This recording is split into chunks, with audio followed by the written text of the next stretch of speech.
In this video, I share with you the 7 steps on how to say no in a good way so that you can get more time for what really matters to you and say no without guilt. Hi, I'm Linnea. I help female entrepreneurs streamline their businesses so that they can get more time for what really matters to them. If you're interested in that, go to the description below. So why is it so hard to say no? As women, we are socialized to be accommodating and helping other people. So to go on the other side, to really say no and not be accommodating, not helping others, and even be perceived as maybe aggressive or having a feel of guilt inside of us when we say no, when we are not able to help another person, that is really something we don't want to go into. And therefore, very often we say yes just because we don't want to feel those feelings. We want to comply with whatever anybody is asking us to do. But that's not the way ahead if we want to be doing things in our lives that we really enjoy doing, that we want to do, if we want to fulfill our dreams. So we need to start saying no and do it in a good way so that we don't feel guilty about it. By the way, if you want to get really productive, make sure that you download the free guide that I prepare for you. You'll find the link in the description below. The first thing to say no in a good way is to be clear about your priorities. What do you want in life and how are you going to reach there? So be clear about your own priorities. Put yourself first before anybody else. So don't think about the person who you have in front of you who's asking you for help, about that person's priorities, because then you will always say yes to that person, because that person probably needs your help if he or she is asking for it. And if you think about one of Warren Buffett's sayings, the difference between successful people and highly successful people is that highly successful people say no to almost everything because they're clear on their priorities. They know what they want, and that makes it easy to say no. If you know where you're going, it is much easier to say no to whatever requests that are not in that direction, that are not leading you in that direction. The number 2, be firm. Say no when you need to say no, when you want to say no. Don't say anything else.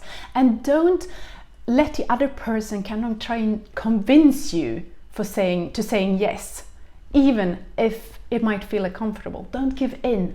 Don't give in, because it's so important that you say no so that you can get more time for what really matters to you. The number 3 is to set boundaries. And this is something that I see quite often, that we haven't evaluated properly what role we would like to have within a specific relationship.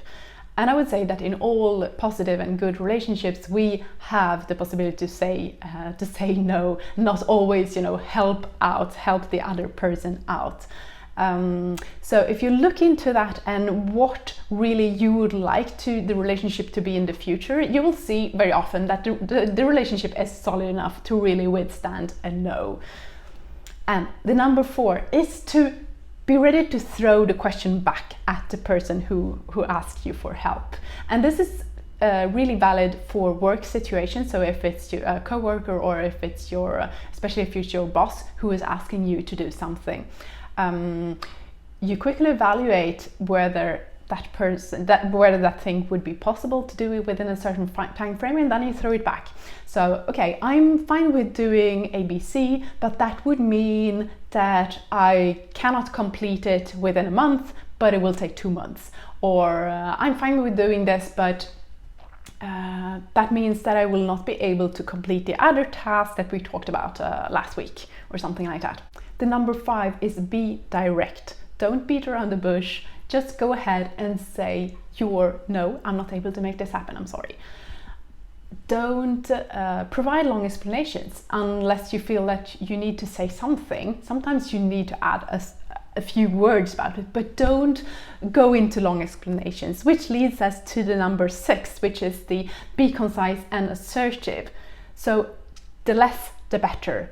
There's no need for explanations, for excuses.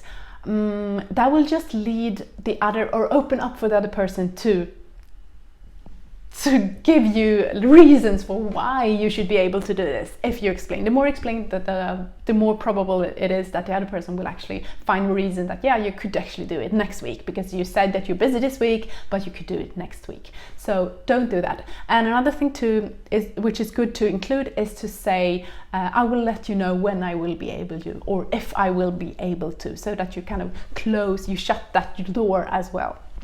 Then the last point is be nice. So either start or end your no with thank you. So thanks for giving me this offer, but I'm just spread too thin at the moment. I'm not able to make it happen. Or thanks very much for thinking about me, but I'm not able to make it happen.